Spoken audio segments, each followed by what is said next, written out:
friends, welcome back. Today we'll be working on some of the final pages of my sketchbook. Do you see that?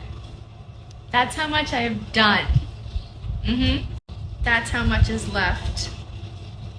The aim is to complete this by the 4th, was it, of August? No, my bad. The aim is to complete it by the 6th of August because I started it on the 6th of March and I'm slightly insane like that. So I suppose this is kind of like a week of sketchbooking with me. Mostly I'll be home, but tomorrow I do have a cute art cafe date with my friend and we'll be going to a cute cafe and making art, as my initial title suggested. And I'm just really proud of myself. Once again, the amount of times I've become the person who is proud of herself is kind of like concerning maybe at this point, but probably not. So anyway, very proud of myself for almost finishing this. This has been my favorite sketchbook to date. And I feel like I say that about every single sketchbook I finish, but that's because I improve with every single sketchbook and so it becomes my new favorite. Also wanted to quickly thank you for following and watching and subscribing because I have 50 followers now. That's crazy. It's genuinely so stupid. Like, how am I having 50 followers? So thank you. Seriously, thank you so much. On with the video.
I once read that the only time paint is wasted is when it's left in the tube, and that really resonated with me because for years I've not used my sketchbooks or my paints or my markers. They just sat there because I didn't really think that whatever I would scribble would be worth the money that I used to buy those things. And that really hampered my growth all throughout university when I was in art school, the time that I was supposed to be practicing and learning and growing and making bad art in order to build up my foundation and eventually make good art. I didn't get that. I basically kept that from my own self because of my fear of ruining the page or finishing the ink of the markers, because everything was so expensive, and when you're a student, it is really hard to actually use the damn things. Over time, I tried to heal this part of me, and when I started properly earning with my adult money, I would buy all of these supplies, but they would still be sitting in my cupboard collecting dust. I would still not be using them. I would still be so scared. And over time, I amassed so many art supplies that the fear of either finishing the supplies or ruining the supplies kind of diminished. And I was like, okay, I think I'm ready to actually use it. If I have 20 sets of markers, I can use one, right? I can waste one, right? So I gave myself permission to do that. And over time, I have gotten a lot better, because not only do you need to learn how the art supply works, because every marker brand is different, all color pencils are different. So you not only do you need to understand how the marker works, but you need to understand how you like the marker to work, how you like the blending to happen, or the smudging to happen, or the pressure to happen. And you understand that the best pages are often born when you just stop obsessing over perfection and fill the thing. Somewhere in the second half of the sketchbook, I reminded myself to stop caring about whether each spread was good enough and just enjoy the process. And that's exactly when it became some of the most fulfilling work that I've done in a while.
There are some days when the light hits so perfectly, it makes me so happy.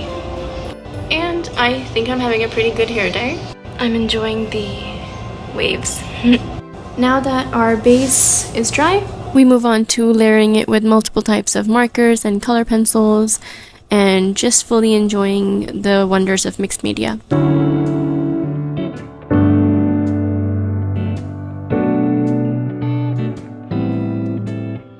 While working in this sketchbook, I realized that I had found a kind of pattern that I was following. I would first apply a layer of paint, usually randomly on the page, just to have it covered and just to get the anxiety of covering it out of the way. If there's paint all over it, the only thing that can happen is that the page can be improved, right? So it basically took the edge off of making new marks, and I was able to go in on this page and try a self-portrait.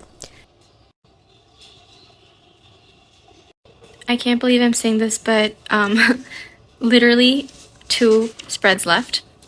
1 spread, 2nd spread, and the last page for a little note that I will write to myself that I like to do at the end of every sketchbook. Something about this sketchbook is that it's my first pretty sketchbook, and I realized that's incredibly boring. Here's an ugly spread, but what I mean is that because I later started doing a lot of environments and beautiful spreads, I lost the emotion aspect of it. Do you know what I mean? So when I eventually do the sketchbook flip through of this, you'll see that, like, okay, it's gorgeous, a lot of the pages, right? But they're so soulless. I hate that.